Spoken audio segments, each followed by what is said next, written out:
Do you want to introduce yourself, Georgia, to people who might be watching this and haven't watched the last one? Okay, so hi everyone. My name is Georgia. Um, I'm working for the University of Northampton. Did my studies in economics and development, and proceeded with international tourism development. Master's level. Master level, yeah. Yeah.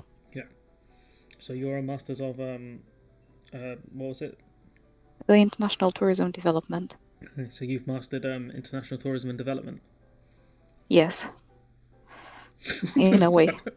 I like how you just said yes. Yes. Okay, so yeah, so I've got a list of questions for Georgia, which I thought were worth asking. Hopefully, someone actually listens to this and gets some benefit out of this, or just absolutely burns you down, Georgia. To be honest, it's gonna be one of the two. Someone's just gonna come after you because they think you've said something wrong, or it's the internet because they can. Eh, it's fine.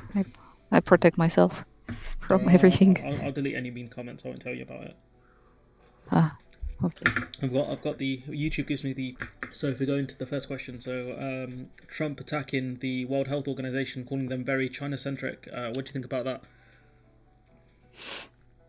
In his comments, yeah, he usually uses this words China-centric or Chinese virus.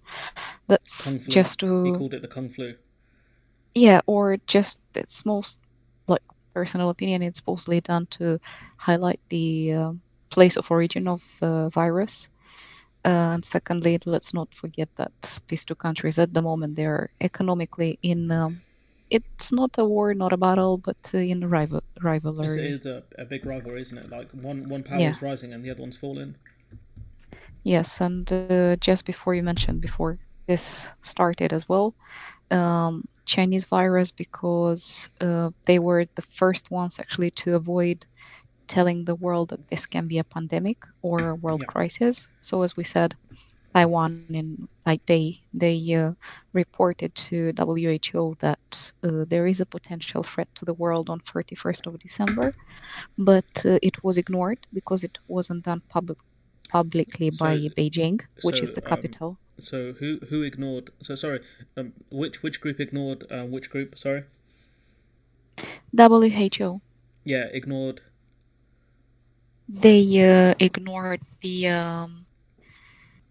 um, the Taiwan. statement that Taipei did on Tai, 31st of Taipei, December. Taipei is the capital of Taiwan, right? Yes. So they ignored. Would you say, if you were going to phrase it, would you say they ignored Taiwan or they ignored Taipei? Um, It's a I'm being pedantic with the language thing, but just I think Taiwan. Yeah, let's say yeah. Taiwan. Okay, let's say Taiwan then, just in case, because not everyone would know where Taipei is. Yeah. So I think it'd be a bit easier for everyone. So they ignored. So okay, if we start with this, the preface of the Chinese, essentially the World Health Organization took the word of China over Taiwan, and Yeah. I Yeah. believe Taiwan aren't a member of the World Health Organization because China have said they're not allowed to be in the group. Yes. Essentially, Yes. And because US, let's say because WHO didn't really pay attention to that as a threat, that's why I guess it started all this not war, but just this, let's say, rhetoric. arguments among Trump and WHO, because as we know, and as Trump said himself, they are actually the biggest investors in the World Health Organization. China or So the US. yeah, I guess Which they one? should have in a way concentrate on countries that really needed help. China is one of them, One but of to them, be yeah. equal towards all the countries, Um, and not react just to when a capital is saying. If there is any threat coming from any part of the world, it has to be checked because I think that is the main duty and responsibility of this organization at the end of the day. Yeah, I think that there was a lot of people messed up and bungled it. So I think the Chinese deserve a lot of blame in part because they covered it up essentially, Did you Yeah. read? I think the story came out today that the Chinese deaths are actually far higher than they said it was. So China have admitted. I think it's about another 1,000 people have died. Y- The number's about 1,300 higher, I think, than what they originally said it was. yes, that's another thing. Let's say that let's know not to get away from the fact that in China all the news are censored, so Yeah, everything that comes out of China it goes through many filters before it. So I definitely can say that potentially the numbers are even much higher. However, at the end of the day, they accepted that there was an issue with that. And that tells other thing that not just in China, but in all the parts of the world, whatever the official number is, we should expect the real number to be much higher much higher. than. Yeah. We know UK's numbers are wrong because they're not reporting the deaths outside of hospitals, only the ones inside hospitals. So our numbers are wrong as well. But I think Trump is in part right in blaming China, essentially because it's like they've done something wrong and they haven't told anyone. It's just gotten worse, and they Yes. consistently. It seems like they either didn't realize what they were dealing with, so incompetency, or they were lying to the World Health Organization. I don't. Which one? Which one do you think it could be? Because there's always I guess it's the argument of Hamlin's razor, which is don't attribute malice to where you can attribute incompetency. But there's also Occam's razor, which is the most likely explanation is the most likely one. The most reasonable explanation, I think, is the most likely one. So, do you think the Chinese lied to the World Health Organization to try and keep their economy going, or do you think that they just really had no idea what they were dealing with? To be honest, I think that at the beginning there was just this imagination that we can deal with this virus. However, we need to accept that a lot of people go and come to China, go to China and come from China. So that's why the outbreak is so high. Maybe they didn't expect this to grow to such a big scale, and Yeah, that's why the reply about the pandemic came just before the Lunar New Year. yeah, because a lot of Chinese workers would have went on a break for the Lunar New Year. But what I guess I'm asking you is the fact that do you think that the original Chinese response was one of sort of they didn't realize what they were dealing with, or do you think they tried to bury this because they knew that if an outbreak happened, it would essentially tank the Chinese economy and also cause a lot of problems Yes, worldwide? yes. They thought they personally, I think they thought that they would be able to deal with the virus themselves. And in order to avoid any economic conflict, any outbreaks, any conflicts, bad reputation, I think this was just a wrong game Because because they didn't say it to the world, and because this could have been stopped before. However, it's now done, so we have to deal with what we have. But yes, I do think that they didn't want to get into any economic defaults or economic decrease, let's say, it's important to decline. yeah, it's important to make the point that we're not trying to be, Monday morning quarterback. We're not trying to say that, if we were in this position, we would have done something differently. Because No, it's not my area of expertise, and it kind of it's not really yours either, is it? no. No. So We're here just to see what happened and what could have been avoided. and so However, based on that, we can say how maybe things can be changed. Because again, and I many think people comment what happened, but it's good to think about what can happen and how and so things can be improved. I think it's important to mention that the World Health Organization were incredibly naive to, I guess, listen to what China was saying.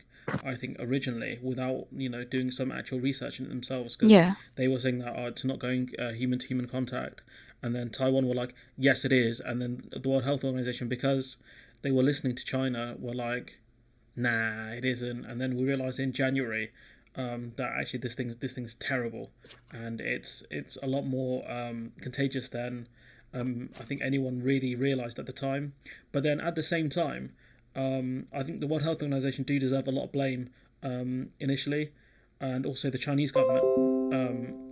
However, I also believe that I don't think they're being they are being slightly China centric, but not massively.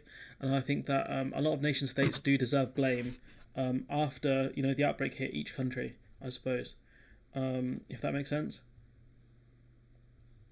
yeah, And it's to say that look, it's not just China's fault. It's there's a multitude of countries to blame here. But I like to call the World Health Organization China centric. I think is very unfair, and it goes into Trump's playbook of sort of deflecting blame essentially. Yeah, that's the thing. Looking for whom to blame for that.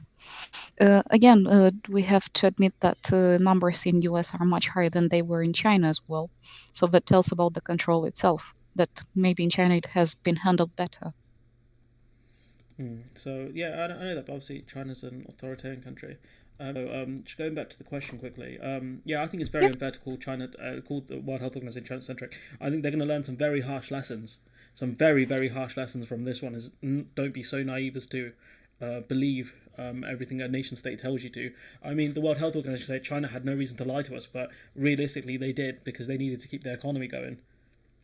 Yeah. Yeah. So it's yeah But uh, different. but I think that the World Health Organization would have made that mistake from the vast majority of countries. Any Western country, or I think sort of like one of the BRIC countries, if they had told the World Health Organization that nah, there's no problem here, man, I think they would have believed them. Uh, Yes. do you think so? Yes. So I think that Yes, yes, because it's, for example, if we're thinking about the US example, if it comes from Washington, it would be another reaction that it would have come from, let's say, a smaller city like Kansas City, something like that. Still a big city, but Kansas is a state, I think. and the city as well. Is it a city as well? Yeah. Oh, okay. Okay, if it came out of Kansas City. Okay. America's a weird place like that. They have some strange names for everything. Mm, all the places are different. Yeah. Okay, let's carry on. Anyway, so if it came out of Kansas or Nevada or Just any smaller place, let's say, less because important economically and politically. That's the thing. yeah, I think like the Ebola crisis, they dealt with it quite effectively because they realised that stopping a pandemic, really a global pandemic, they got involved in these countries, they shut things down. There were some initial problems with talking to village leaders about what the problems are, but once they spoke to the actual like people in charge, Yeah. in the villages and stuff, they realized that okay, there's certain cultural practices we need to remember. Need to explain to people that you can't bury dead people because they still have the disease. So rather than going in there, and like your family member goes in, never comes out, at least you'll understand that they've caught the illness and they're doing their best to save them. I feel like that Yeah. if the Ebola crisis, if the Ebola, not Ebola, sorry, if COVID-19 came from, I think an underdeveloped country, or what was wrongfully described as a third world country, in like Yeah. I don't know, Less even developed, let's yeah, say. even like a Bangladesh, for example, if it came out somewhere like there, I feel like World Health Organization would be like, we need to go in there and see what's going on. But I feel like because it came out of China, the World Health Organization would be like, we trust these guys. They're not going to lie to us. So I feel like they were incredibly naive from that Yeah. perspective. What do you think? Um, yes, I do think that if it's a smaller country, and again, the power of the countries, let's say third world countries that you said, is not that high as it is in China, so it's easier to intervene in other economies in other countries to stop if anything comes. However, China being second largest economy in the world with their own health system, social systems in place, not being part of any other, like being part of other organizations, but not WHO, I don't think they had any chance to go there, see what is happening without any authorization. I think they would have been refused as well, refused access. Yes, yes. So So that's the thing. They don't have a authorization to work there. So, to be honest, I don't think it would have made a change anyway. And in a way, it's good that China did the call late, but it was done. I feel like if China denied them access, I feel like if this was say in December, very extremely early January, then I feel like the World Health Organization would be like something's going on here. Either you let us in or we're ringing the alarm. But at the same time, the World Health Organization had been warning since January of a potential pandemic, and a lot of countries didn't realize at the time. I have a lot of sympathy for like Italy because I feel like they were caught unaware. Because I think it was people coming from China into Italy, and they were just absolutely destroyed. So I have a lot of sympathy for those countries, but I feel like the UK and the US, we were a few weeks behind them, and we could have Yes. done a lot better. So I think that Trump is essentially, it's obvious what he's doing. He's trying to blame everyone else apart from Yeah. himself. He's going to blame, Europe, China, the World Health Organization, the Democrats, Bill De Blasio, Andrew Cuomo, everyone. Probably blame us soon if we were big names. The fake news But media. again, about that, don't forget that the elections are coming soon, and Yeah, everyone needs their reputation and image to be brought up. So yeah. I mean, that that's why I can be think. something of that as well. Yeah, yeah, you're not wrong, but I feel like I think it's fair to criticize the World Health Organization on this one. I would call them incredibly naive and very, very silly because these guys are. I think these guys would be more medical professionals rather than politics people, and so they would come off the belief that these people wouldn't lie to us. But I feel like if they had some more politics people in, they might or economists in, they realize that actually they might lie to us because they need to keep their country going, and regardless of what's going on. So maybe that's something who need to think about in the future of maybe having some political experts on board to help them understand, essence of spin and other things because nation states always lie to people. Um, and And so, that's that's correct. But also, as I mentioned before, if you want to intervene, like if any international organization, as World Health Organization, want to intervene in a country, they can they can go in a country where in a country that is part of this organization, and taking into consideration that China is not part of World Health Organization, they cannot intervene if China doesn't allow them to come. so, try, So so as long as Beijing didn't make the call, they didn't have any, in a way, authorization to act anything on their behalf. and I feel like they need to include Taiwan into anything because we've had two dangerous diseases, I believe, come out of China in the Yes. last few decades. There was the SARS outbreak, and then there's this. So I would probably include Taiwan into this because Taiwan have dealt with the outbreak very well. They've been prepared purely because of the SARS outbreak, I believe, and so they dealt with this really quickly. I think they and Taiwan Yes. and South Korea have done absolute madness and just dealt with it really well. But I feel like the country that's dealt with it best is North Korea because they found a guy with coronavirus and shot him. Jesus, he's first infected, just kill him. Oh, Yeah, it's like saying a zombie film, and it's like, he's been bitten, kill him. isolation. Yeah, it's crazy. They didn't even try and help the geezer. They're just like, bang, and you're dead. So, yeah. So I reckon North Korea death rates might be quite high. Or the infection rate might be higher depending on if they caught how early they caught it. Because if the idea of if I tell someone I've got coronavirus, I'm going to die, no one's going to tell anyone. So I think North Korea potentially could get hit quite badly as well. Yes. So yeah. So just to conclude on this question, I believe that it's right to criticize the World Health Organization, um, call them naive, but China centric. I think that's very unfair. That's extremely No, unfair. that is not fair because everyone is involved in it, and you can't blame just one country. So if we go to the next question, the UK response from a health perspective, what are your thoughts of how the UK has dealt with the corona? To be honest, UK was one of the latest replies in Europe to lock down the borders and the activity of the country itself. Um, Maybe it was done a bit late, uh, You're but far I too think nice, Georgia. yeah, it was done Come on, late. man, But unleash, man. Come on, tell us. Look, man, my subscribers need to know the truth, man. You can't be nice to about people like Matt Hancock and that. If they messed up, you gotta tell the people, man. You're not talking but about me here. You're not talking about like your friend or like I don't know your family member or something like that. You're talking about like a nation state. If he can't handle criticism, he needs to leave. But don't be nice about it. If you think that he's reacted late, then don't say slightly. Come on, man. it was late. Okay, yeah, it was late. We did see a few weeks last week. It was one of the worst recovery rates in the Europe, and the death ratio to how to call to recovery ratio was actually one of the worst in the world. Yeah. However, we can see that this week it has improved a bit, so we can say that it is in control. The UK has did have a hit, one of the highest from Europe. Yes. So to be honest, it could have been avoided. The numbers when I think the highest day we hit deaths was 980. Something like So that. Yeah, but that's only yeah, official recorded data. That's not it's not entirely accurate. So yeah. So yeah, if I just jump in, I think the yeah. UK's been incredibly irresponsible, purely because they believe Boris believed that he could keep the economy going, and if this thing hits, just let it hit.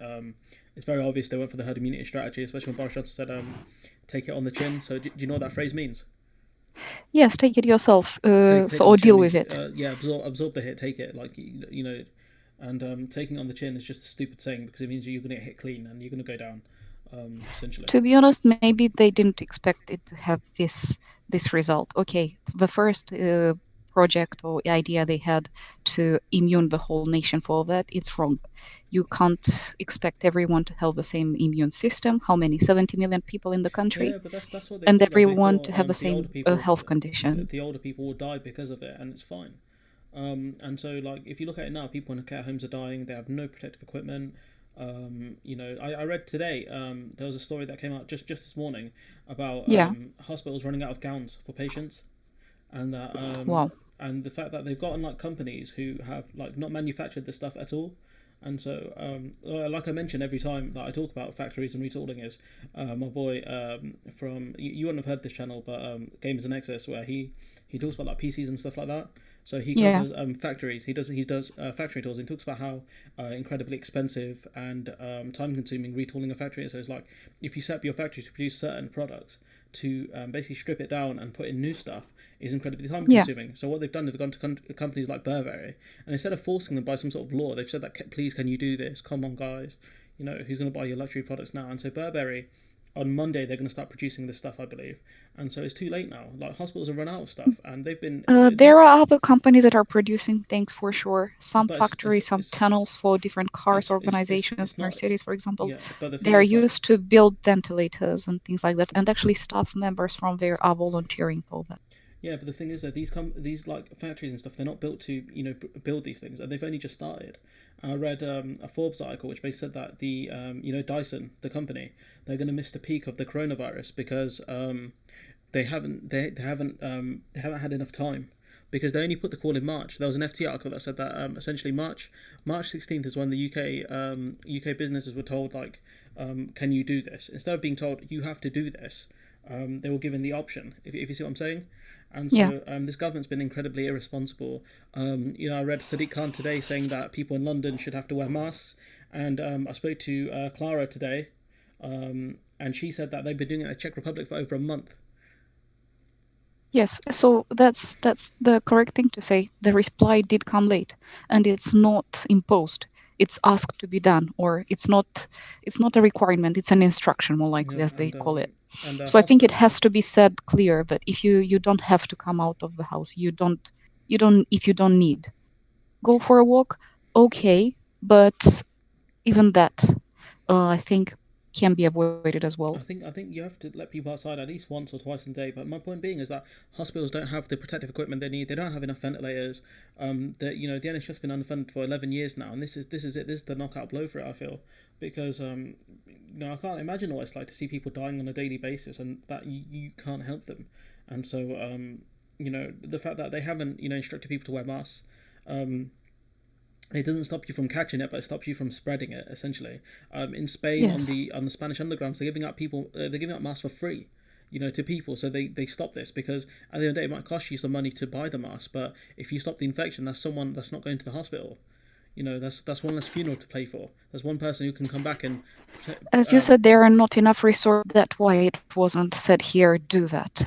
Because the country knows that not do it. They don't have, like, let's say, even the number of masks. There are not enough masks for everyone or be given for free. It was done in Spain. That's why the government here didn't say that. But They you know don't that have to. You it don't have can't to. be done. You don't have to.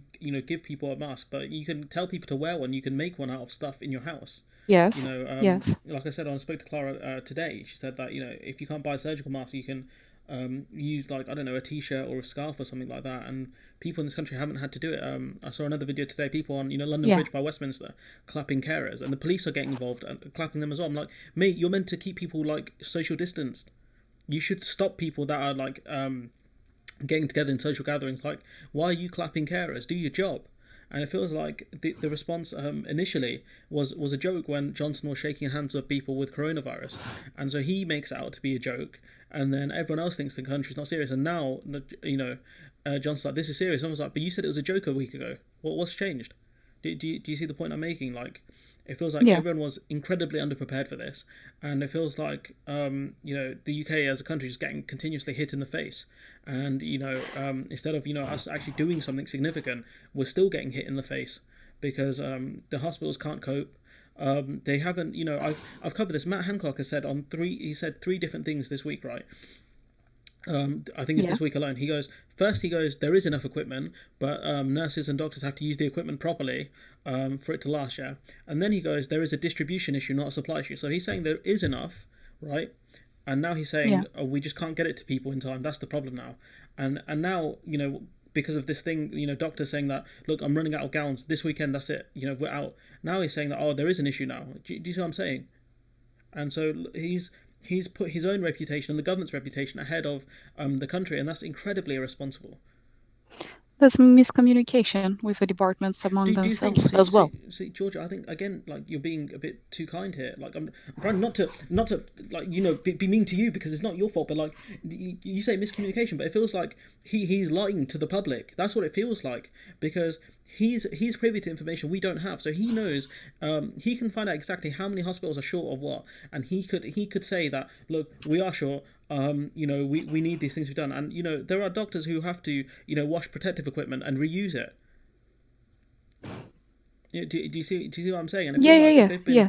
That's incredibly not well irresponsible. distributed. Let's say there are. Yeah, It was accepted by himself that there is enough resources. However, they are not supplied in a well-planned manner. Again, that's lack of communication. I guess the information should be updated from the councils themselves on what they need, when they need, how much they need, I think it's the but not hospital boards just themselves. The not. hospital trusts can Yes, they're the ones in charge of that. But it feels incredibly irresponsible to start blaming NHS staff like I covered this week, where Matt Hancock says they could have called it outside. It's like let's think about this. You're only allowed outside once a day to go for a walk. These people do 12-hour shifts, so they're definitely not going outside on a walk if they can help it. And secondly, we know that this thing's incredibly contagious. And what else do we know? That they haven't been given protective equipment. So what's the likelihood of them getting protective equipment? What's the likelihood of them catching it outside or catching it in a hospital? Got to say, the most likely they're going to catch it in a hospital. Why? Because they don't have the equipment, and this thing is incredibly not contagious. enough. Yes, not enough equipment, and secondly, all the people that have been detected with the virus, at least once they visited a hospital or any um, healthcare centers. So yes, that is a very good place to get it from. So I think the government have been incredibly irresponsible, and I feel like they've just treated this thing as a bit of a joke, to be honest. And now once Johnson caught it, everyone's like, "Oh man, this thing's real! Like I can't believe this! Like wow, one of us can catch it." And then you're like, "Yeah, it's been obvious from the start, and you've had since January to prepare. So only in March did they realize this thing is real. It's taken them two How months to to figure out." say, because I said before, it was a late reply from the government itself, yeah? And it was a very, very quick reply on what to do, what actions have to be taken. Whenever you do something very quick, it's not well planned. So I think that, as again, with all the resources, with all the financial things that had to be dealt within a few days, yeah? Yeah, I think that was the miscommunication element that I'm saying. Within 2 3 days there wasn't a real plan what should be done, so that's why we're still um, dealing with the consequences with a but quick reply and not taken into, let's say, very taken realistically that this thing is actually real. It's not anywhere else. It was in Italy and it's in Spain, which is just across the seaside. yeah, and France, which is like you can see part of France, I think, from Dover. I think I'm not Yeah, sure. yeah. But what I'm So I saying think is that that's why is the miscommunication there. There are resources, however, but so if we it go wasn't back to well planned. so do you think it was incompetency or do you think it was a bit of malice because it just feels like they haven't even looked after older people. Like older people are the traditional voters for the Conservatives, and I'm thinking like you haven't even protected your core constituency. Like it shows you really do not care about people, apart from rich donors. Because at the end of the What day, was you're gone. what was the first one you said? Um, what the question or No, incompetency. Okay, yeah, I think I incompetency would agree or with. malice? There's your two options. If someone wrongs you, you either have two options. You have one, they're a bit they've made a mistake, Yeah. Did they do it? Did they do something to you because of the fact that they don't like you, or they're just a bit stupid? Which one do you think it is?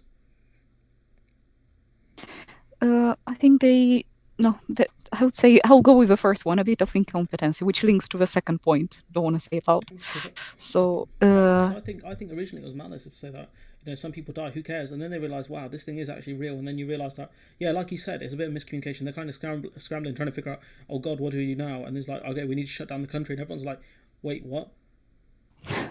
you see, the shutdown in Italy and France was announced 1 week before. Here was announced just two Yeah, hours before.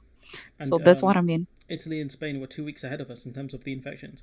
But like, okay, if we look at Matt Hancock, do you think he's incompetent, or do you think he's trying to protect his own reputation by the fact that he keeps spreading mixed messages? Did you see he was saying like footballers should give up their pay to help the NHS and stuff? I'm like, the NHS isn't a charity, you douche. Did you see that? Yes, I saw, and also I saw that MPs got 10,000 Pounds to sort their pounds extra, yeah, for home workers. yeah, I mean, it's for laptops and like home network and stuff like that. But I was like, why surely, didn't I get 10,000? Huh? I'm a public worker. I damn work for it, Georgia, university. I'm It's a public sector. trying to be dead serious. But yeah, I feel like they didn't need 10 grand to do all that stuff. But it's whatever. I don't think that's the super important bit. None of them will take pay cuts though, which is shock. I tell you, I'm shocked. Yeah. None of them will take pay cuts. Some of them are millionaires as well, landlords and everything. They ain't gonna take a pay cut. But yeah, I feel like I God, no, I don't really care about anyone's wealth, money.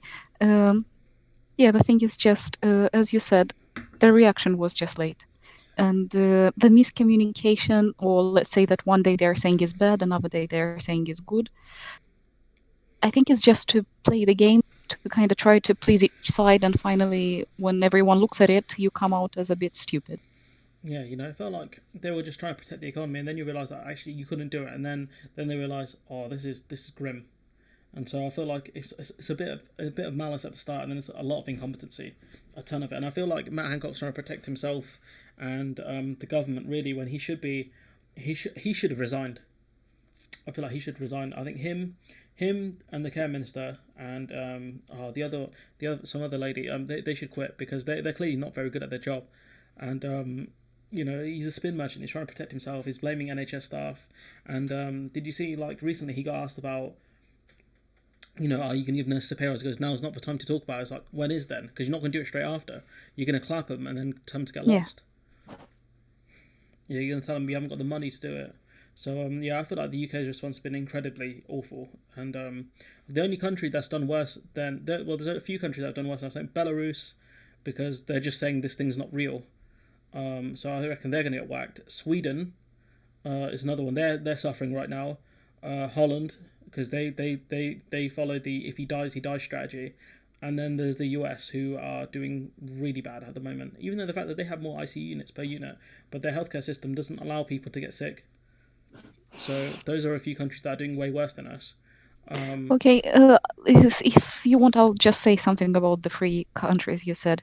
Yeah, In Netherlands, they adopted the first UK strategy about the immunization, if he dies, he which dies for herd them, immunity. maybe it's working, but maybe not that well. In regards to Sweden, all their health workers mostly come from Finland, and Finland put how do you call? They closed the borders, Is so this that's Sweden you're why. talking about?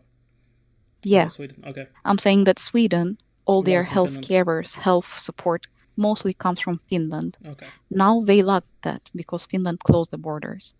And in regards to Belarus, the population itself knew what is coronavirus very, very late. It was just this month, because the news in Belarus is still very controlled. So it hasn't been told to the public itself what is happening. Belarus, they're not an EU country, are they? No. They're not European Union, no. Okay, because I know that I saw recently, like, their football's still going, people still meeting at stadiums. They were told to basically do vodka and drink vodka and go to saunas. And so, if the media's controlled in that country, then I have a lot of sympathy for people that live within Belarus, because they have no idea what the hell's going on. Excuse me. And so, I think that ties up that question. Sorry, I got a bit heated there. It just makes me angry, the fact that it's just, it feels like the government's, like, actions have been downplayed a lot, and it's just sort of like eating away at me a lot. Like when I did the Matt Hancock video this week, I struggled to do it purely because I just really wanted. I can't use the word I want to use when I talk about him, but I just feel like he's let a lot of people down who didn't deserve to Hmm. be let down, and so it's very upsetting. I find so. Yeah, sorry about that. Yeah. No, good. So if we move on, what do you think of Sunak's response to the economic stuff? So I sent you the BBC article which talked about the business. Okay, it doesn't matter. We'll get into that in a minute. So what do you think of Rishi Sunak's response, the exchequer? Yes, I just had a look at what actually UK gave as a Is it reply. okay? Okay, no. So I said that I looked at the reply, or let's say the allocations, money allocations that UK gave for the gave overall. So it's about 15 billion for health people and for vulnerable people. Mm. This money, 15 billion, well, they were not invested or donated by the government. They actually were taken as an overdraft from the Bank of England. Uh, What does that mean? Sorry. Overdraft. Overdraft from the Bank of England. What does that mean? So it means that it's not invested or it's not government. So in economics, if you look at GDP or anything, it composes of four elements. So it's government spending, investment, consumption, and net export. In this case, this 15 billion would be government spending. However, they are not, and this means that in long term, they would have to be repaid. So I don't know. so they It's borrowed. either, Oh, sorry. yeah, say So they borrowed the money from the Bank of yes, England essentially. yes, Okay. yes, Okay. There we go. Okay, so I know they increased borrowing by they took out up to about I think 15% of the country's GDP. yeah, So that's pretty much is that all the tax revenue the country gets? They borrowed about the equivalent of 15% of that. yeah. Okay, so that's quite a lot to be fair, but well, let's dig into the actual numbers. So I know they're covering people 80% of your salary if you're furloughed. So if you've been let go, but let go temporarily, you'll receive about 80% of your salary. Um, Up to 2,500. So that's for yeah, individuals. If depending on you tax can't year. work, yeah. So yeah, Um, there will be also a benefit given for self-employed people. And there yeah, is the universal credit which that is a would be joke. up to 1,042, but you have to repay it after once you start. Working. Yeah, the Yeah, way self-employed people have been treated is a joke, to be honest, especially from a conservative governments which pride themselves on entrepreneurship and business spirit and low taxes to apparently help the little guy. I think the way self-employed people have been treated is abysmal. I don't know, what your thoughts are on that, Georgia. To be honest, um, do I you? do agree with, let's say, all these three categories. Let's say first with with employed people, however, that can go to work. Covering 80% is good. It Yeah, gives at least some sustainability. This is a very good answer for short term. Long term, medium term, even, it depends how the outbreak would be. It depends what will be the economic situation. However, companies, if there is no activity, it means that um, there won't be this opportunity to work long term, and who knows if there would be a place for the workers to come back.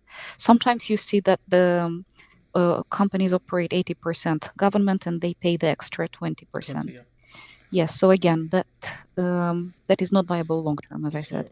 So yeah, Uh, it depends. If it's the outbreak would be, let's say, until the end of a year or something like that, most of the companies, even big ones, won't have enough resources or, let's say, savings yeah, yeah. to to implement in that. I know that I think he's taken about 15%. It should last about 3 months. The money he's borrowed. So Yeah, I think after 3 months, I think they're gonna have to they're gonna send people back to work, essentially, and just hope that the death numbers stay down. That people stay people that the worst of it is over. But so I think I think self-employed people should have been put in that same bracket, and you could do say last year's tax year to help them. I think that the fact that they were singled out was ridiculous, to be honest, because they could find out exactly how much self-employed people made through HMRC, And I feel like if you lie to HMRC about how much you make, then that's shame on you, and then you deserve to get less. Um, In I think regards to self-employed, again, yeah. it was a bit taken as a decision a bit late, and the first transactions for these people would come by the end of June if they are accepted, and there is a queue of a few 100,000 people. In universal credit, yeah, the QF. Are you talking about the universal Not credit for queue? universal credit, for Okay. self-employed, and I say that not making it up, say from not personal experience, but family members that applied for that. So that is sometimes very hard if you're, let's say, if you have to maintain a family or something like that. So I think that can be improved. You Either okay? payment to come a bit earlier. Yeah. What was that? What? Oh no, you must have just the internet must have cut a bit. Sorry, it's fine. Sorry, I interrupted you. Yeah. So yeah, but universal credit usually is given to people that cannot go to work People or who unemployed yeah, people. you're unemployed, yeah, Yeah. like myself. So Uh, yeah, most probably me by the end of summer as well. let's let's hope not. Let's hope not. So, anyways, like I was saying, so I think that the fact that people on self-employed people were singled out was a joke, especially because the universal credit system wasn't designed to take so many people on, especially since they're not in office either, and Yeah. so you have to do it all digitally, which can be very difficult. So I feel like that was ridiculous. I feel like. Did you see the article I sent you about the dude who couldn't get a loan Yeah. from the government or from the banks, even though his business was Yeah, because viable. it's taken too long. Yeah, and I did read that a fifth of small businesses will run out of cash, and so the furlough money should have really come into play last month, not this month. And so essentially, you had people who missed out on weeks of pay that were furloughed. I think last month. I think the furlough happened last month, right? Yeah. So people who would have missed out on weeks of pay purely because the government implemented the furlough scheme this month instead of last month, which I found really stupid. It should have been implemented last month purely because people still have to pay rent and bills. That hasn't changed, and the fact that banks aren't lending properly because I think they're quite scared at the moment as well. And so whenever any economic sort of, you know a lot more about this than I do, but whenever some economic uncertainty happens, banks tend to restrict lending. Yes, this economic crisis that would definitely come, you can't compare it to 2008. Yeah, In 2008, banks actually were the biggest issue yeah, because they were the because real they were criminals. lending everywhere without checkings. In this point of time, banks are not affected. It's the small business that is affected. So Yeah, banks will be in a good conditions to give out and loans. However, there would be, let's say, more money to be given as loan. But to make sure that we don't repeat the 2008 case when we give credit without any checks and loans, it means that the conditions to get a loan or to get any kind of credit, it will be maybe it will be a bit harder. I don't know. Maybe there will be if you want to get something, you'll need to prove that you have a higher income. Maybe you need to prove that you how do you say it? Something like when you take a liquidity, loan and if you don't give it back, they will take something from you. collateral. Collateral? Yeah, so you need something collateral. So like a bike or so like you take out a loan, they might do it against your I don't know a motorcycle or you need some Yeah, sort of yeah, that's something the of thing. I think collateral Yeah. is more of an American term in fairness, but yeah, you need something that's valuable. So like a Yeah. house or something that's tangible, like you can sell it off and make some money. Some kind of liquidity. And because I know Let's that's say liquidity. yeah, What's the money can be liquid money, yeah money which you can touch. assets I guess would be the official term. Assets. Yeah, Yeah. assets. We got that. You'll have to Uh, insure them with some kind of asset. oh, you're cutting out a bit there. You still there? I mean, insure the credit loan with some Yeah. kind of assets, some tangible. Sorry, you're cutting out, Georgia. Are you still there? I'm here, yeah. Okay, sorry, you just cut out for a second there.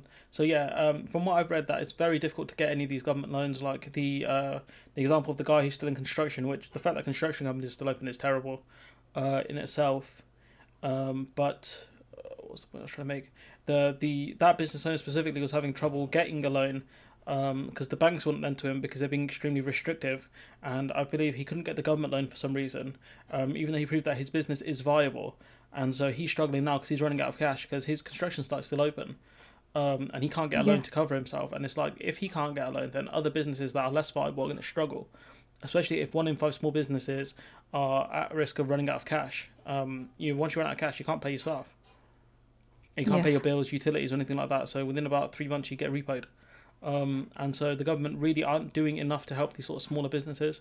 I just find it ironic that Richard Branson's come out and asked it for a bailout, even though he's a billionaire and he doesn't pay his taxes. So he's like, "Oh yeah, tax." The classic, socialize the losses and privatize the profits. That's Richard Branson's middle name. That is. So I find a lot of irony in that. Um, but yeah, I feel like uh, you still there, Georgia? Yeah. Okay, I feel like Sunak's the furlough thing was good, but it should have happened last month. The money should have come in last month, and potentially he should have looked at mortgage holidays or potentially even just covering people's mortgages to an extent, Yeah. and looking at helping people that are renters. Essentially, Yeah. I feel like that would have Yeah. been the best thing to do. But at the same time, it's a Tory government. Part of me will take what's given. But the fact that they threw self-employed people under the bus was just stupid. Um, so I think economically it was.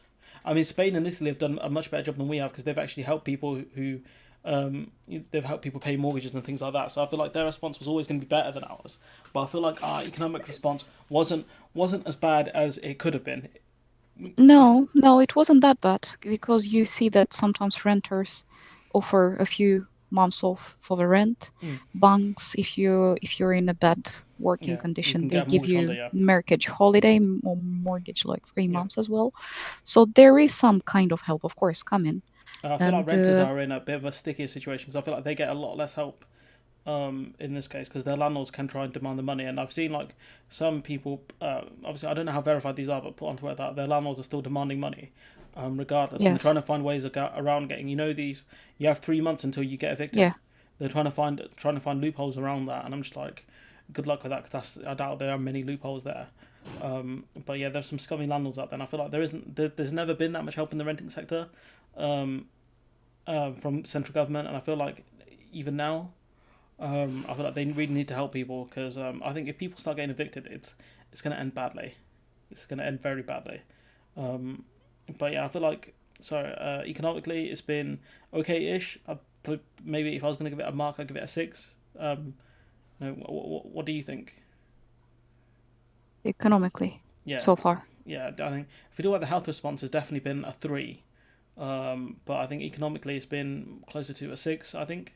What do you think? Yeah, yeah. No, economically is basically what UK did good reply in, let's say, compared to any other countries. Yeah, And again, UK economics and the economy overall as a size give it the opportunity to do that. You can't compare it to any other country which has maybe bigger population, smaller GDP.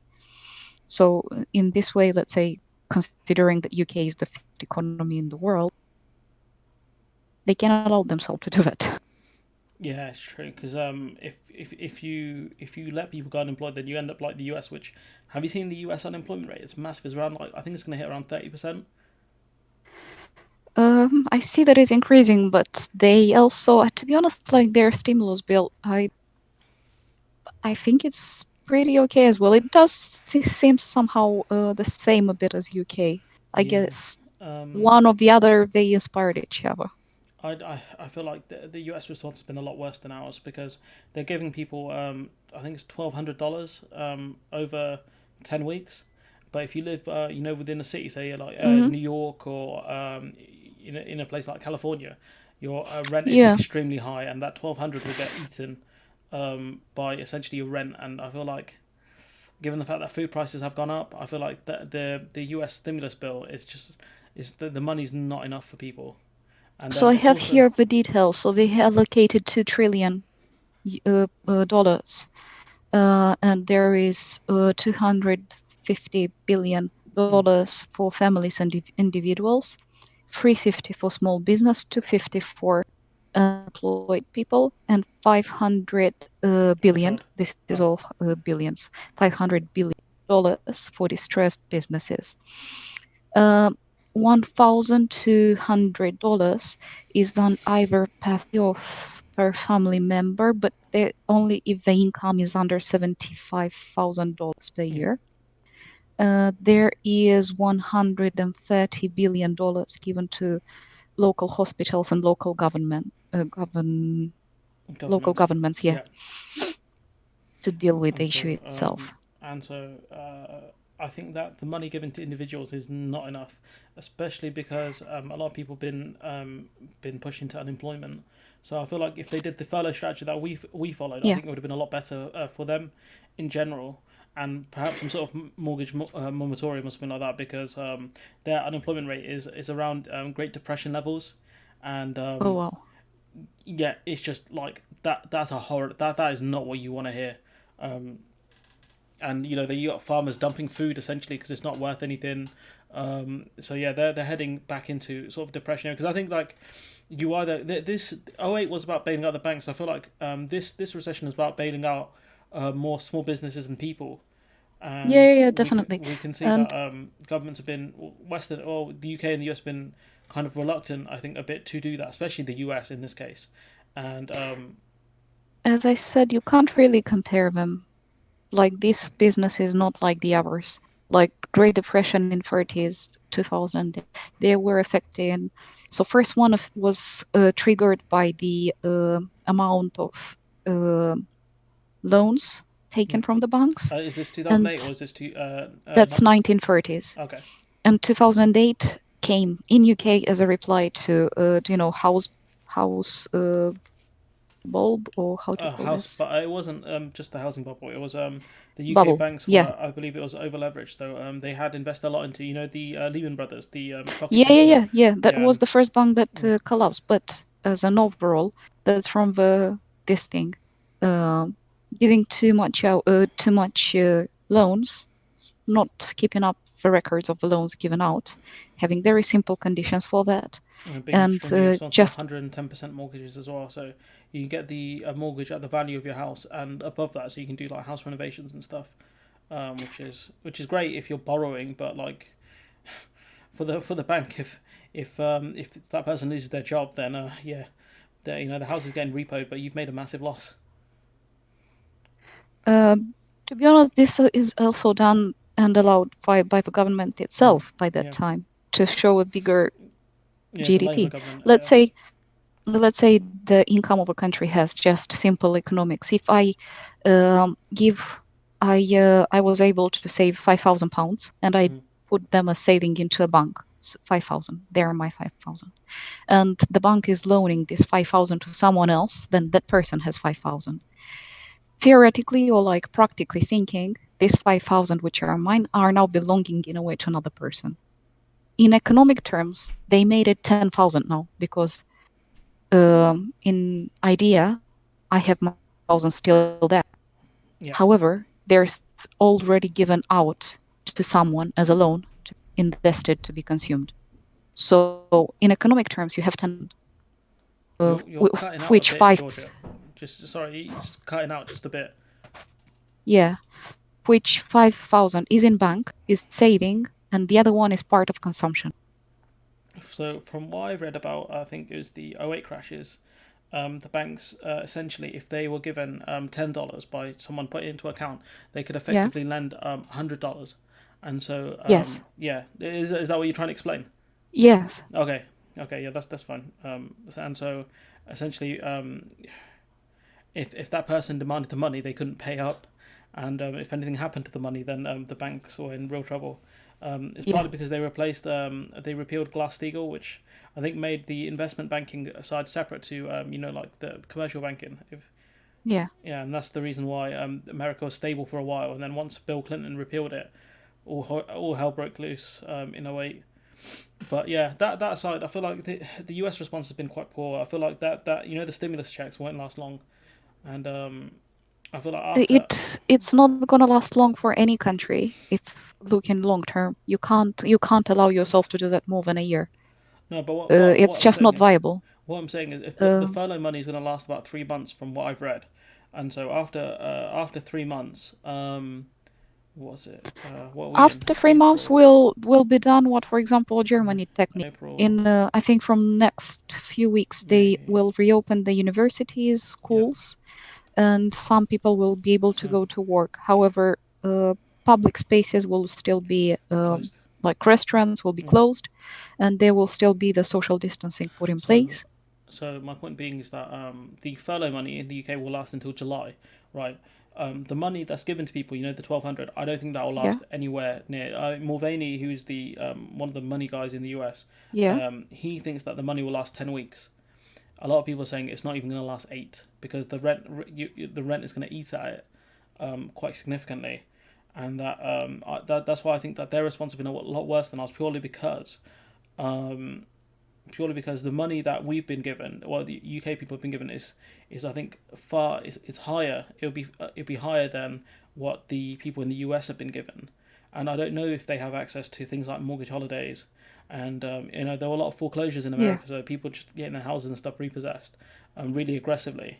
Obviously, in the UK, it can be quite aggressive, but at the same time, like you can't be evicted until after I think it's about 3 months. Well, I think in the yeah, US it's a lot quicker.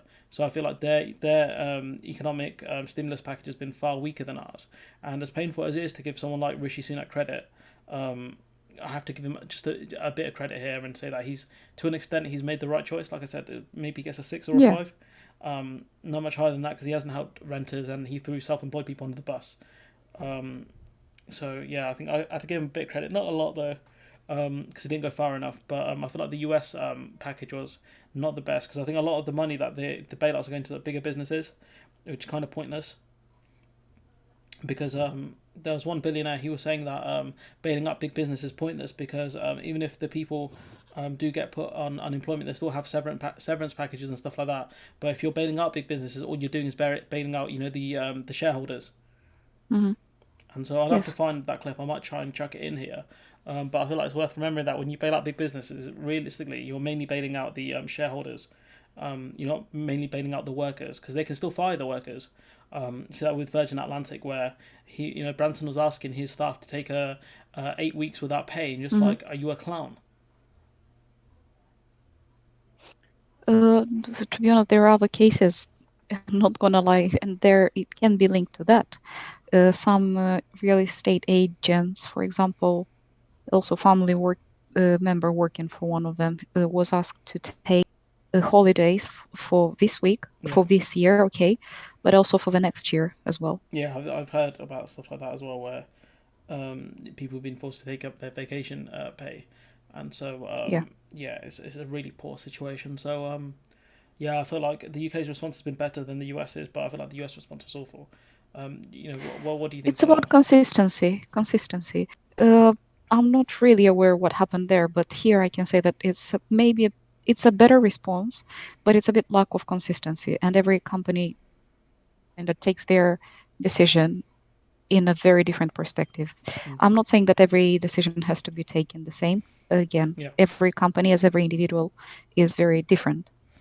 But there should be maybe a set of guidelines of to yeah. give some borders or limits of how this regulation should be put in place Um, and what decisions could be taken.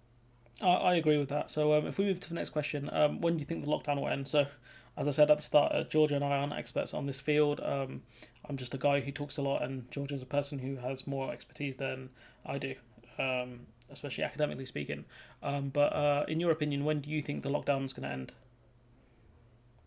In economic terms, I think it should, like the economy should be back on track Uh, slowly from July time. what so I'm so the lockdown sort of like when do you think people will be let out of their homes and we I can go? say the economy, yeah, Yeah, the economy would maybe start its work again or will start the activity most probably in July itself, but very slowly. The whole lockdown will maybe be taken away or like will be removed by September, most likely. okay. Why do you think that is? So firstly, I don't know UK, they are saying they reached the peak. And we saw as I said last week, 900 people, and after that it went down to 700 deaths per night, per day. Yeah. But Well, I it think rose again this week. just So 1 minute. Sorry, George. I have to clarify that the death rates aren't entirely accurate purely because there are people dying. The deaths aren't being recorded. People that have died in hospitals and at home, especially care homes, their deaths aren't being recorded by the government, and so yeah, that's why it's important to remember that the death toll isn't entirely accurate, and also that there is a slight lag in reporting numbers purely because hospitals haven't had time to update the numbers. I think day by day, and so it may seem like one day there's a slightly downward thing, but then the next day it will rise significantly, purely because hospitals have to have updated the numbers. So I think it's just important to clarify that point, just to so people don't get super excited when the trend, when like when it goes down for a day and then it'll go straight back up. Sorry, so I just had to clarify that point. yeah, but I'm just keeping it simple, maybe, Yeah, like overall. And that's why I'm saying that because it increased again. Yeah, so we yeah, had 900, 700, 800 again. Uh, we can't say that we achieved the peak or we are over the peak, or yeah. maybe we didn't even get to there. So to get back on track from May time may be possible for some companies, but overall it's not yet there, because if people start going out, there will be the possibility Second for the wave. rates to increase as well Yes, again. a second wave to outbreak. Yeah, and that's why I'm saying that slowly the economy will have to go back, because otherwise a lot of companies will close. Mm. We already have a rate of about 20% of small businesses closure in Yeah, UK, and again, companies keeping to pay for their stuff during this period is not viable. There won't be enough resources, financial resources, I mean. yeah, So that's why I'm saying that the economy will go back on track. For this to work, people need to spend money as well, yeah, definitely. and that's what we are lacking now because people are staying home. And for this to work, that's why I'm saying people will go out. Uh, I think in place the social distancing and um, how do you call it, closure of public spaces Yeah. being in place would be until September, until we get a clearer picture of what is happening, Okay. how this can be actually stopped. I think this thing, the lockdown, so the I guess the lockdown of people, I think it's going to end in August. Purely because I think that after July, after the third load of furlough money coming in, I don't think they're Hmm. going to want to borrow any more money. So I've got a feeling that they're just going to say screw it. We tried to lock it down. The economy's dying, which can send people back into work. I feel like that's when they're going to do it because at the end of the day, they tried to protect the economy in the first place. They couldn't do it. Hmm. They failed. So, and I believe that after the furlough money ends, I can't see Sunak taking out more money because he's taken out about 15% of the country's GDP in terms of debt, and so I believe that he's gonna be put in a position potentially by some of the Tory backbenchers that if the debt keeps going up, he's gonna have to Yeah. he's gonna be essentially chastised a bit by people. So I think that he's gonna pull the trigger, and I think release everyone in August once the furlough money ends, Yeah. regardless of any consequences. Um, and I think that so long as the quarantine stays in place until July, I'm hoping that rates come down. Because the other thing we've got to remember is that like I suppose the older generation, there's only a certain amount of them, but I guess as the months drag on, because they're the ones who are most likely going to die from it. Hmm. And Yes, so elder I population. think that yeah, if they can keep the older population tucked away, which they failed at essentially, they may be able to sort of turn a corner by say June or May. But then I don't know. But I feel like this thing will end because eventually people will just get bored of sitting at home, and like once the good weather kicks in, I think people will just start ignoring government guidelines. I don't So think that would be in place. I think if people start doing things like that, then the police would start actioning as well. you say that, but there's only so many people you can arrest and fine and stuff like that, and it takes up a lot of police time. So I think that yeah, they're not gonna. I think people like are not gonna bother caring anymore.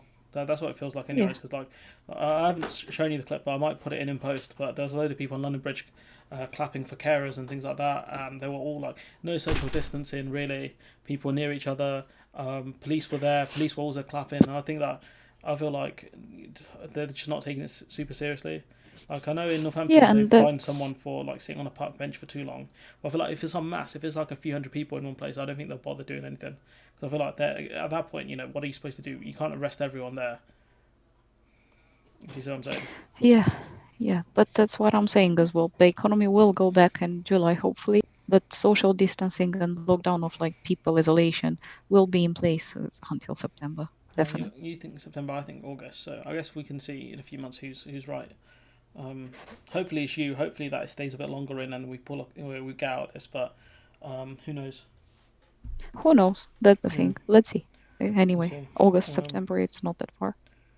so yeah, if we move on to our next question, how long do you think the UK will the global economy and the UK economy will take to recover and boom? So if we start with the global economy, when do you think? How long do you think the global economy is going to take to recover? I'm saying that to be honest, because the world globalization, internationalization, kind of going hand in hand, and what happens Mm. in one country will kind of affect the rest. So if overall, I would say about 3 years, just recovery stage. So just to make clear, recovery is just when the economy is increasing. Boom is when the economy is at peak increase. What we see now, it's a slump. So slump is when the economy decreases, and recession is when there was a decrease in economic performance during three consequence trimesters. Okay, so how long? So that's Okay, what. sorry. Yeah, go on. Yeah, yeah. So recovery, I would say, would be in about 3 years. We'll start seeing it well, well done with, because after this crisis, it will, as we said, it will touch a lot of companies, and a lot of people will not have work. Um, Countries will not have the best economic performance as well. So it means that there will be needed time to be put in place for the confidence of people and businesses to come back to normal. There will be needed time for the companies to have the opportunity to employ people. And in this way, people will have enough money to consume and to spend within the economy. That's the economic cycle. You get paid, and after that, you spend. You get paid, you spend. And this will need a bit of time. That's why I'm saying 3 years. So that's for And I'm, recovery, right? yeah, and Okay, boom itself, potentially 8, 9 years. 9 years. Again, Okay. nine, yeah, yeah. So it took us. Well, we haven't. Has the UK really boomed? It's been pretty stagnant um, since '08. Mhm. Would you say, or do you think it's boomed? UK economy, the boom was I think in 2005, last boom. Last boom. So would you say between '08 and 2019 there wasn't really a boom? It was just quite. No, but this has been affected by the Brexit vote as well, and many Yes. companies moving their constructions. That's why in UK, I don't think there was a boom Okay. Cool. during this period. So the global economy you're saying 3 years, um, and a boom potentially 9 years. The UK economy Hmm. specifically, what are you thinking? With Brexit in mind, obviously as well. That being That's the thing the dark with horse. Brexit is going to be very, very interesting because from what we know, the Brexit should have been put in. From an academic perspective, it would be quite interesting. From a we live in this country and we're in trouble perspective, it's not going to be that interesting. Just to clarify, No, again, the Brexit should have been put in place on 1st of January 2020. Yeah. I believe we've left the EU and will be out the 31st of this year, of December this year, Okay. December this year. So end of this year, 31st December, the night towards 1st of January. I believe. Yeah, I'm not 100% sure on 2021. dates. Yeah, I'm not 100% Sorry, sure on dates. Yeah. I didn't mean 2020. I meant Oh, 2021 okay, then. there we go. So So it's the same, and I don't know if it will be still in place with this situation because there were um, no what do you call it? No negotiations, no so discussions, no agreements. So as far as I know, from what I've read, according to sources on journalists on Twitter, the UK doesn't want to extend the transition period because we don't want to pay in any more money to the EU, and we don't want to be tied down by any EU spending plans. So like the budget, or apparently the EU want to help other countries deal with the coronavirus next year. So deal with the problems it has. and so from what I've heard, we don't want to extend the transition period. So if we go off the assumption that we're going to leave this year, I think it's the fairest assumption, or next year, sorry, start of next year. I think that'd be the best assumption we can make. Um, with that in play, what do you think? Can you say it again? Because you cut out. Oh, sorry. So with the idea that Brexit is guaranteed to happen this year, regardless of whatever happens. I'm not sure if we assume. I don't want to say assume no deal, but I don't think we have much else to go off because Barnier's been ill, Boris Johnson was ill, and there's not many negotiations going on, and the EU don't really have time to deal with us, considering the coronavirus. If we go off the assumption that Brexit happens, start of next year, what do you think about the UK's economy recovering? Did you catch that? Yes, I Okay. did. It's going to be very interesting, definitely, because the country, the world would be in a bit of slum or even recession, and with a Brexit coming on. Oh, you've just cut out there. Mm, Are you still no, there? I mean the world will be already will be in a recession, and with Brexit coming up, it would be very interesting. It would be a big hit for the country because it automatically means the borders will get closed. Okay. And if there is no negotiations, that no exports, not imports from Europe coming here, I wouldn't which say is mainly no food. imports. I think it'd be lower, purely because the increased costs. Yeah. I don't think imports will stop, but I feel like it'd be a lot more expensive to get Yeah, certain but I things. mean no regulations and people, Oh if no, there is nothing, no no deal in set, place. yes, if no Okay. deal implies, and if there is no set price, if there is no any embargo set, I think that would really mess the quantities, the prices. Yeah, because once the supply I line ca gets hit, everything gets hit. Yeah, closer to, I mean, now definitely the attention and the top priority is to deal with the virus. Mm. However, closer in a few months, I think the country, if they decided to go out and start a new life, let's say on 1st of January We've 21. we've grown up, we've become an adult, and we're gonna leave the house, like get our own Yeah, place. so yeah, they need to start discussing, maybe putting in place some decisions about this from let's say July time. They need to discuss what Georgia, will be the prices, we embargoes. don't do forward planning in this country, but I mean, the assumption is that no deal's going to happen. That's what Boris Johnson's always wanted. That's what a lot of people, that's what some people in the country have wanted. So if we go off the assumption that, okay, if we say we have one scenario is there's a Canada style deal, and there's the other scenario there's a no deal. How long do you think the UK will take to recover in that instance? So no deal, it Yes, would need more years. I think it will be in a recession 2 years, 2 years. and after the, yeah, A recession and for it two will. years. Yes. So you're talking about the UK economy shrinking month on month, essentially, Not month a month, but it would not see any a growth. increase. It would What not would see any increase. sorry? What were the rules around a recession when a country's in a recession? How did it go? Countries go on. Recession is when there is a decrease in economic performance during three consequent trimesters. What? How long is the trimester? 3 months. 3 months. Okay. You okay? Yeah. Okay. Cool. Sorry, your mic's making some noises. Um. Anyways, so if the UK so if the UK is in recession for 2 years, are you Yeah. saying after two? Is this on a no deal scenario? Is this in a Canada scenario? Yeah. Because there is no, how to say, Can you there is clarify? no rules in place yet to understand what will happen. That's what I mean. So is that in a no deal scenario? You're saying about 2 years? Yeah. Okay. There is no deals on import export. There is no deal on work. I mean, for workers, they have already immigration laws. I saw Yeah, them. they're going to restrict the amount of people coming in from Europe who are classed as low Yeah. skilled, in quotation marks. That my hands are in the air. You can't see them because I'm not on video. But as we realised through this pandemic, that low skilled workers are the most important workers within the economy, because without people working in shops and post office workers and God, everyone who's working still at the moment, without those people doing their job, then the economy would have crashed, and it would be anarchy. So yeah, we're going to have less of those people in the country, and we're going to have more. God, I don't even know who's going to come here after that. But anyway, so 2 years, 2 years of recession, and then what do you think's going to happen? A recovery?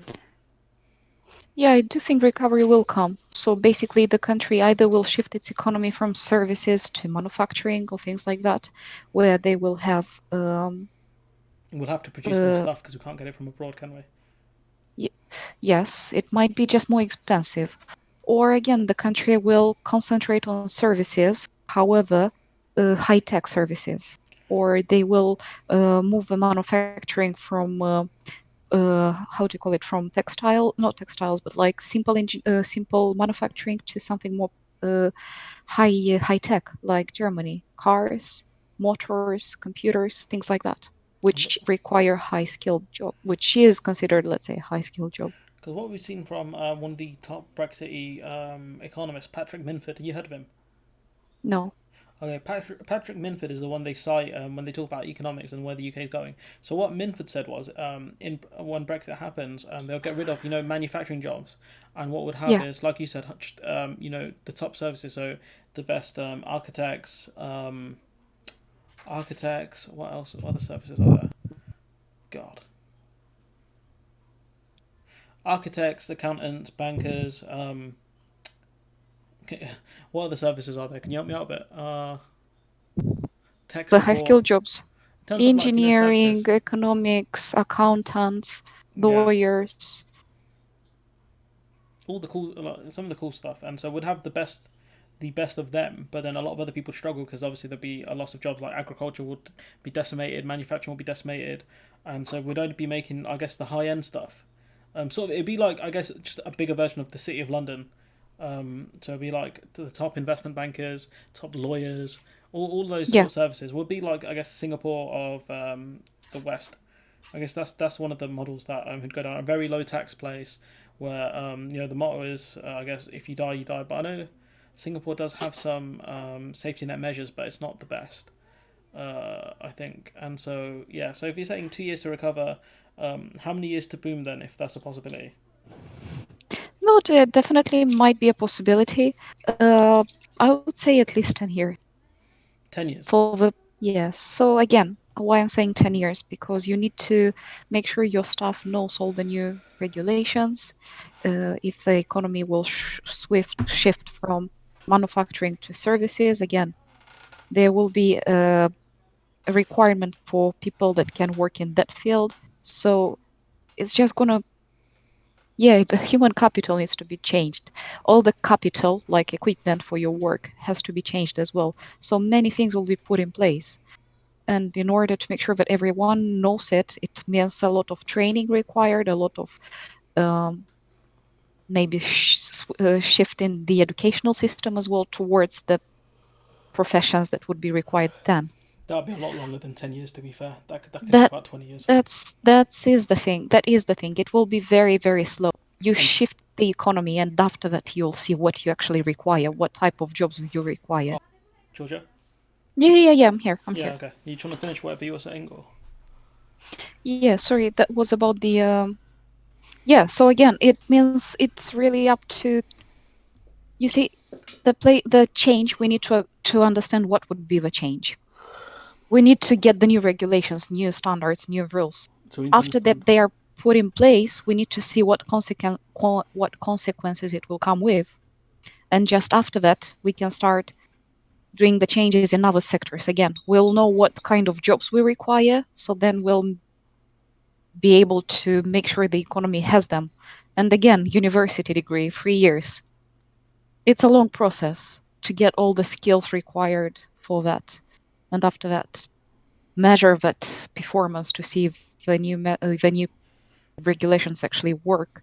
After we have the regulations, after we have the people start working in the new activities, in the new industries, after the education that they've got, we need a few years to see if the initial plan actually works, to see the performance. You see what I'm saying? Yeah. Yeah, I know what you're saying. So Yeah, it's a long process. you're gonna have to shift essentially everything and figure out where we stand in the world, and that's gonna be really scary. Um, Yes. it's basically you know about the Suez Crisis, right? Which one? The Suez Crisis in I think it was the 50s. Yeah.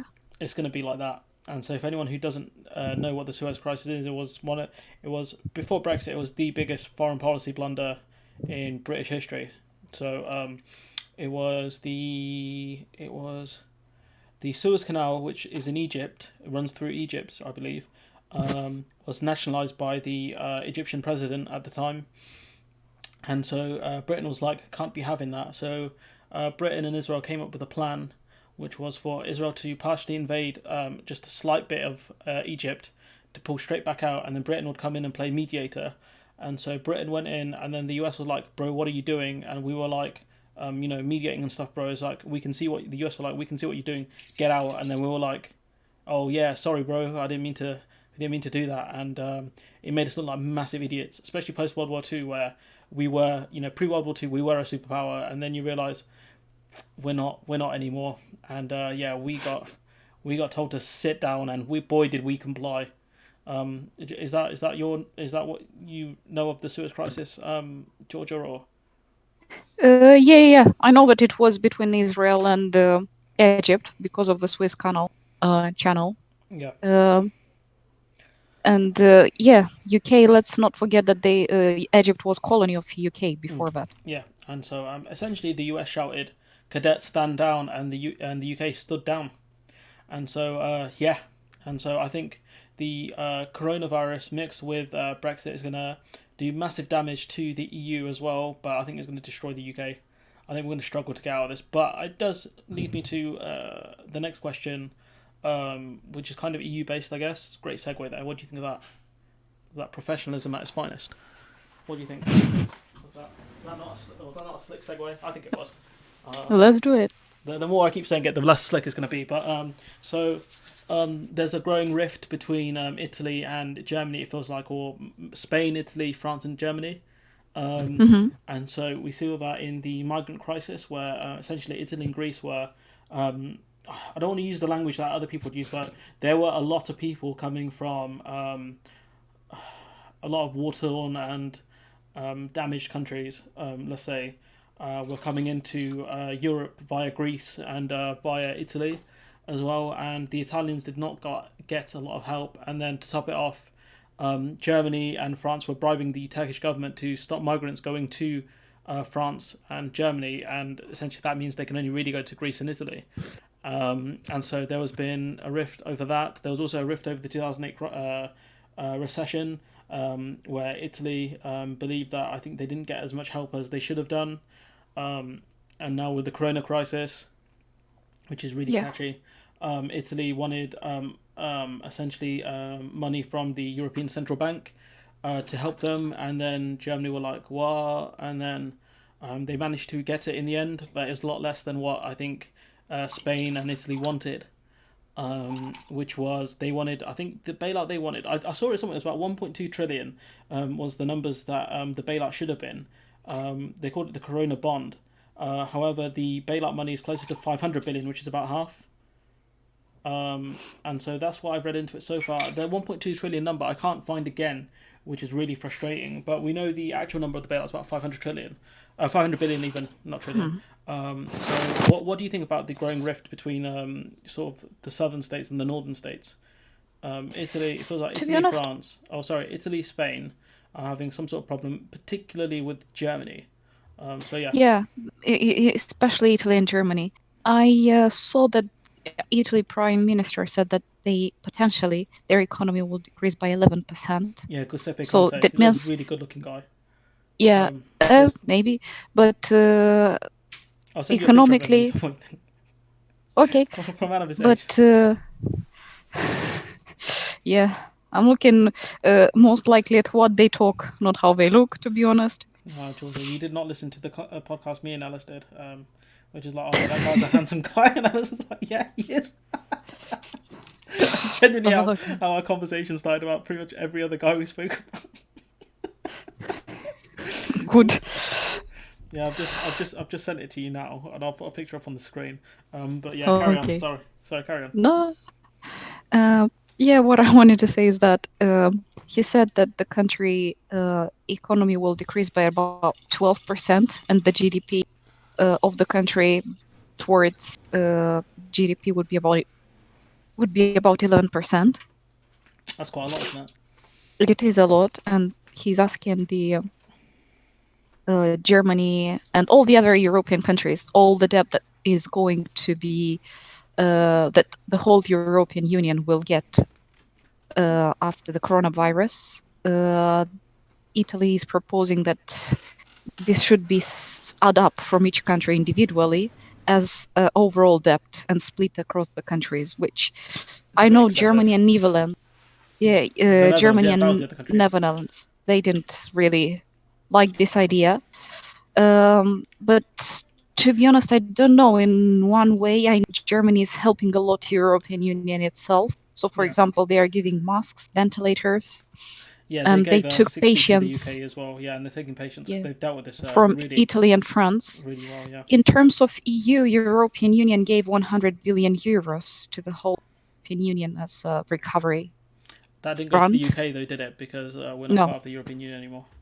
So, Italy got itself, I think, about 50 million it, from the 50, European Central Bank. 50 million. And Would it not be billion? European, Would it? I Would think it? it's million, because European Central Bank gave out 750 million just for the overall economies to float in the Europe. Hang on. Sorry, just So 1 second. Just yeah, because I've got it in front of me somewhere.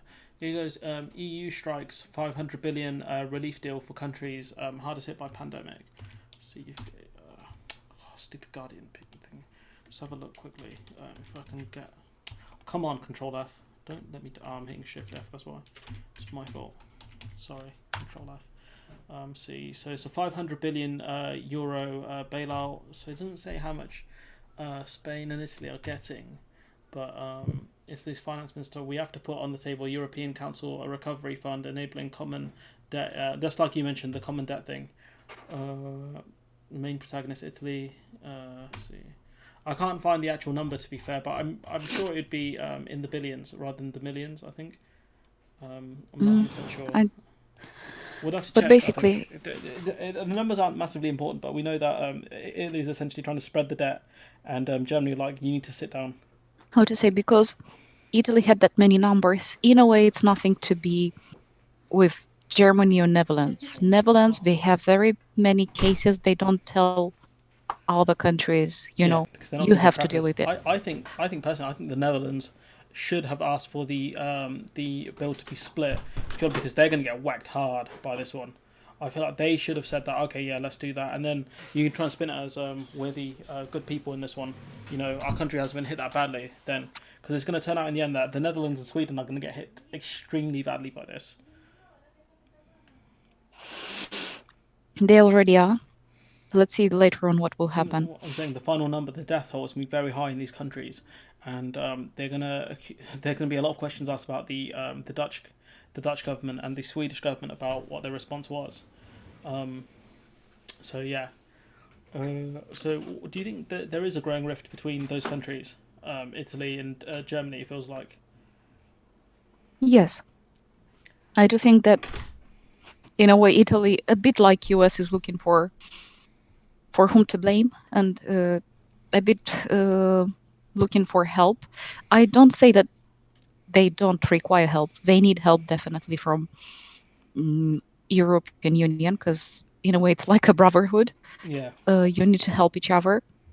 But also I do see that Germany is helping.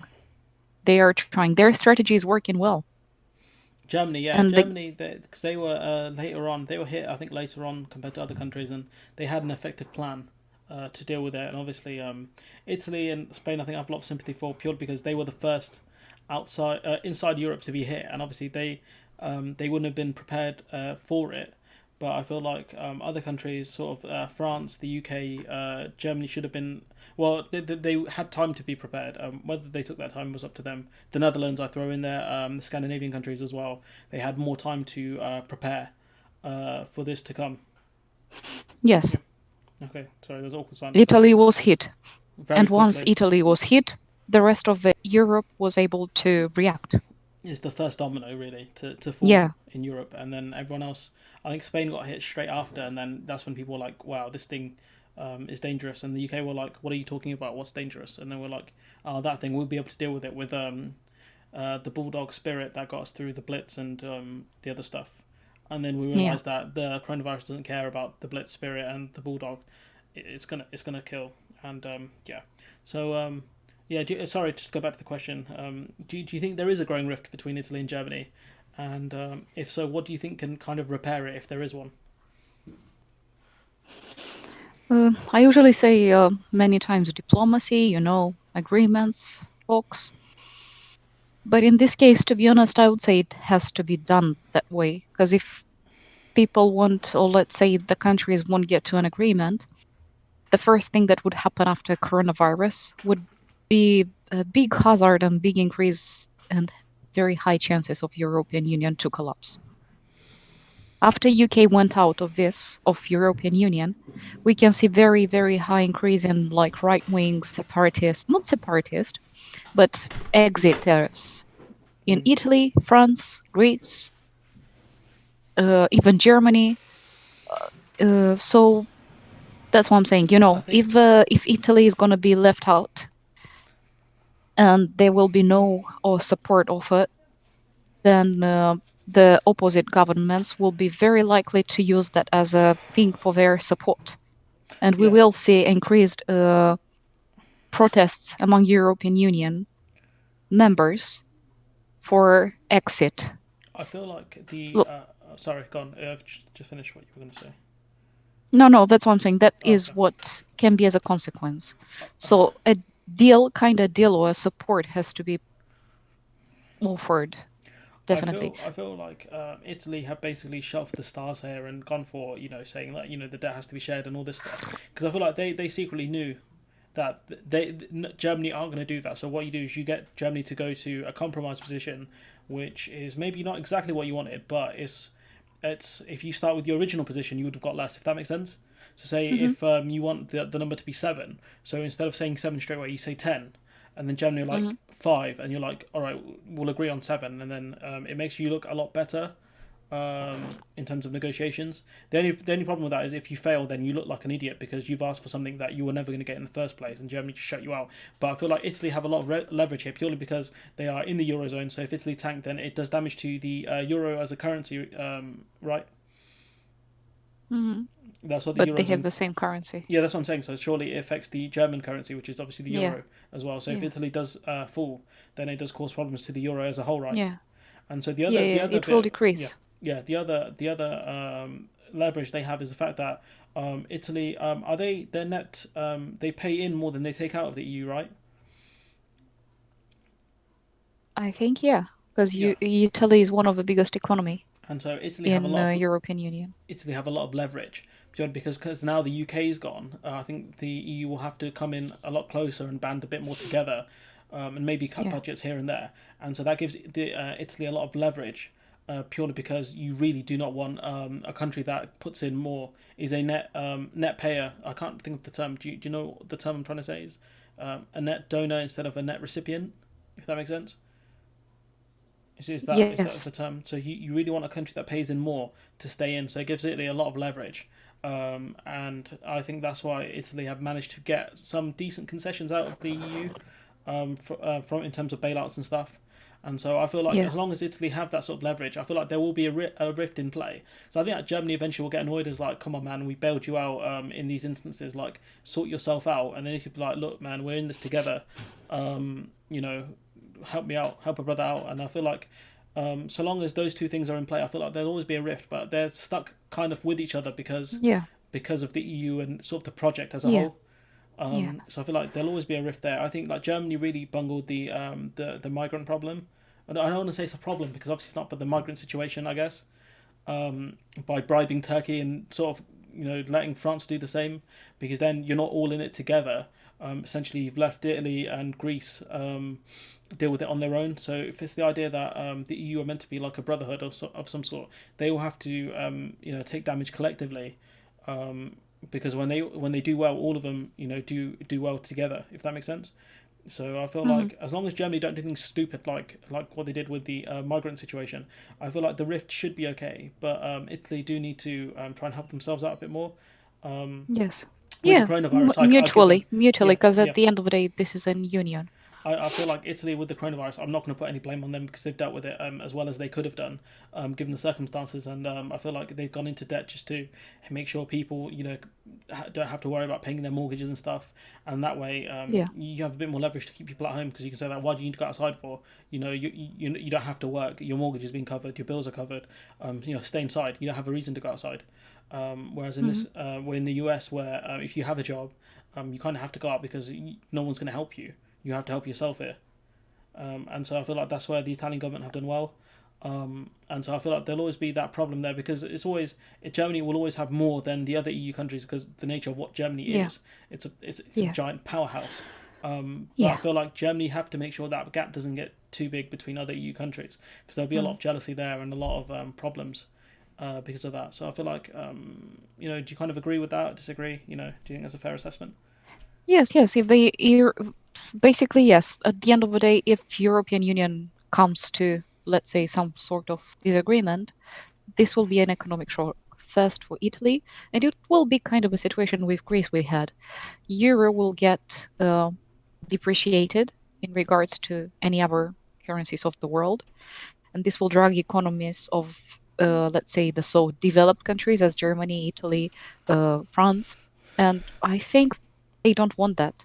So it's in interest of all of them to get to some sort of agreement, because otherwise we see euro collapsing, which I'm Yeah, saying collapsing definitely.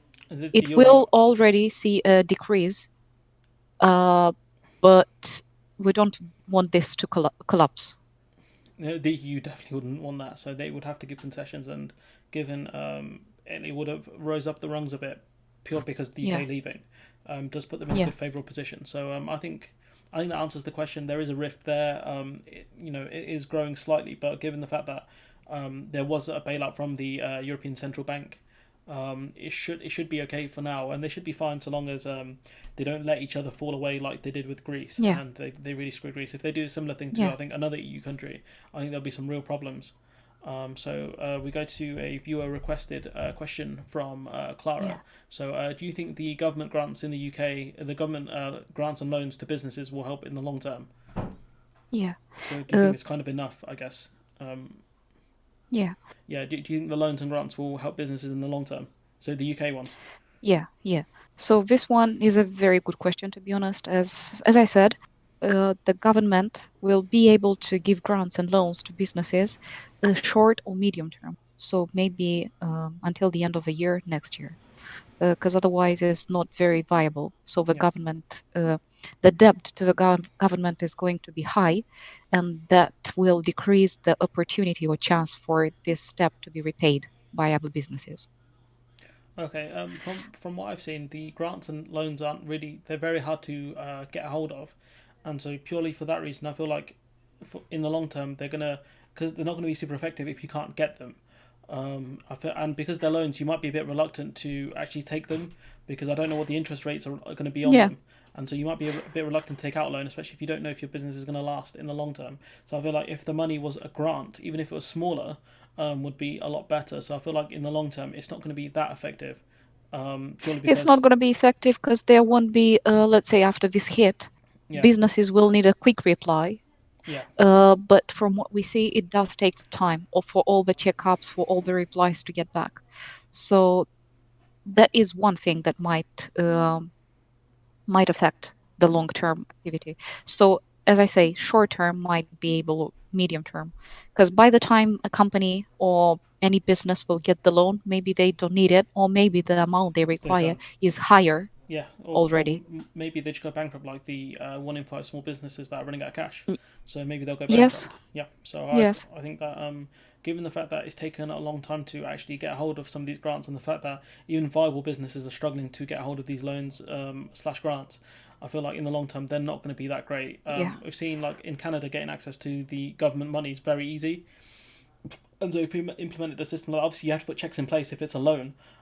You can check how long the business has been going for and things like that, where the money's going to go, and you can make it so if the money's spent on like frivolous activities, like the boss going on a holiday, you can put checks in place in that some sort of contract. But Hmm. I feel like purely because the loans are very hard to get a hold of, especially if you run a viable business, I feel like in the long term it's not going to be great. So you kind of what are your thoughts on that quickly? Do you think that's a In long term, yeah. Let's say if someone wants to acquire another business, again, they either have need to have the liquidity or cash already yeah? ready for that.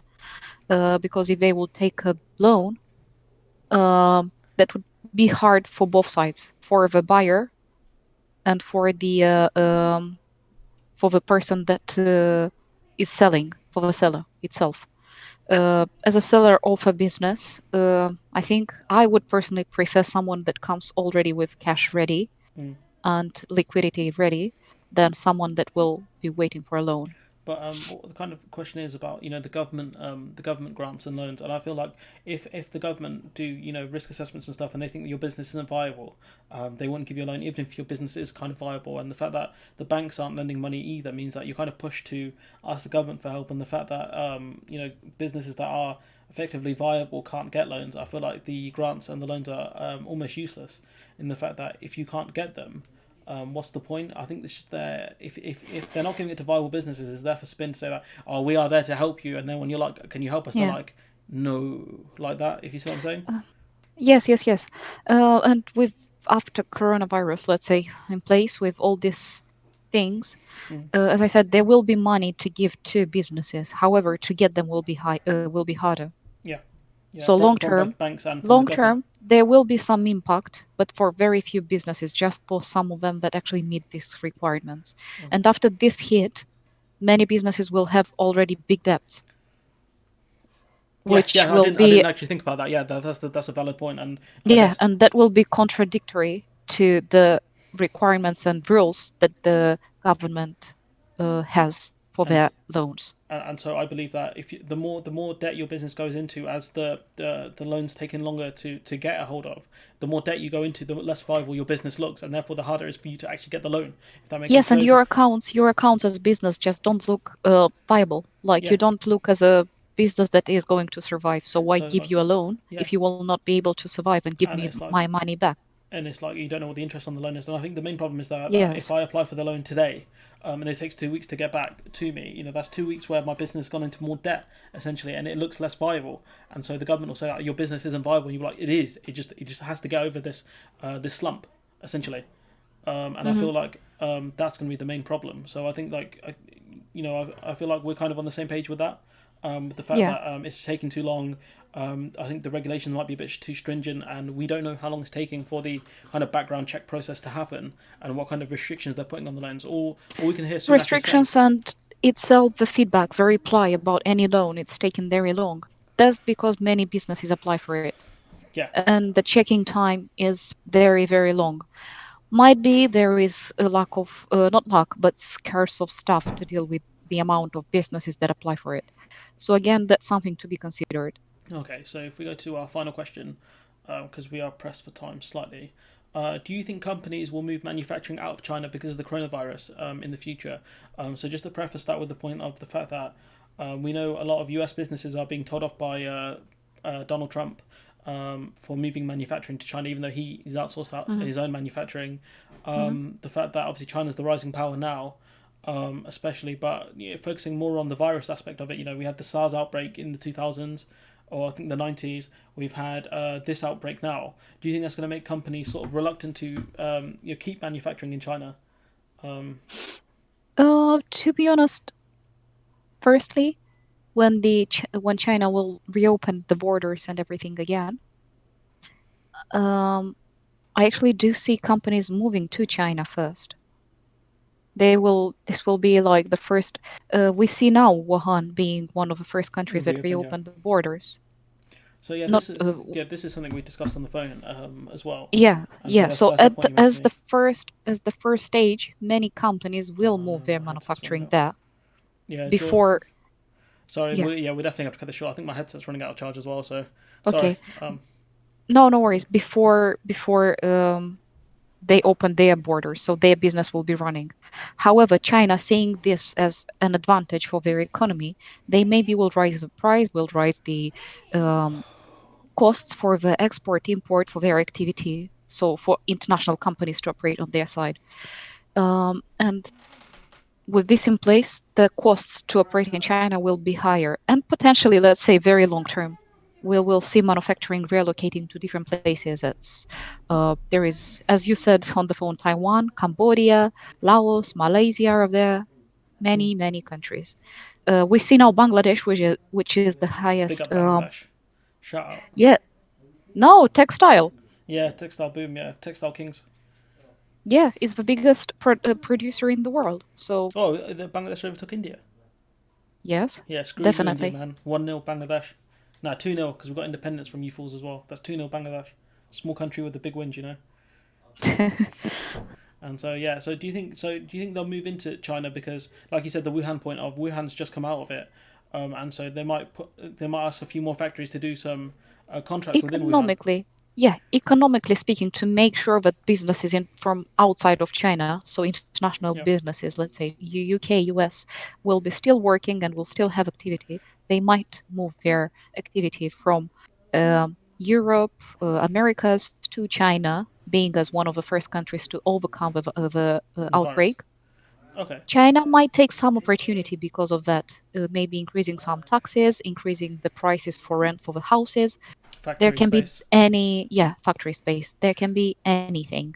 But And potentially that would be moved to some other so countries. you think in the short term you think China may benefit slightly purely Yeah, because a lot of because they're coming out and as yeah, we're still in the middle. Okay, so yeah, do you think in the long term they might think that China's a bit of a loose cannon, um, because of the virus outbreaks and things like that? yeah, Do yeah. you think in the long term, especially with a lot of pressure from a certain right wing orange man, do you think there'll be more pressure to stop manufacturing in places like China? Um, what do you think of that? Because the orange man, yeah, Yeah, orange man. Trump is stopping all the activities in China. China will, let's say, many places, many factories places will be out of activity. Mm, So we actually can see some decrease in prices or decrease in costs for other companies to work there because they would want people to come. They would want companies to operate in that spaces. They yeah. want income as any other country, any other private company. So potentially we can see a big swift towards that.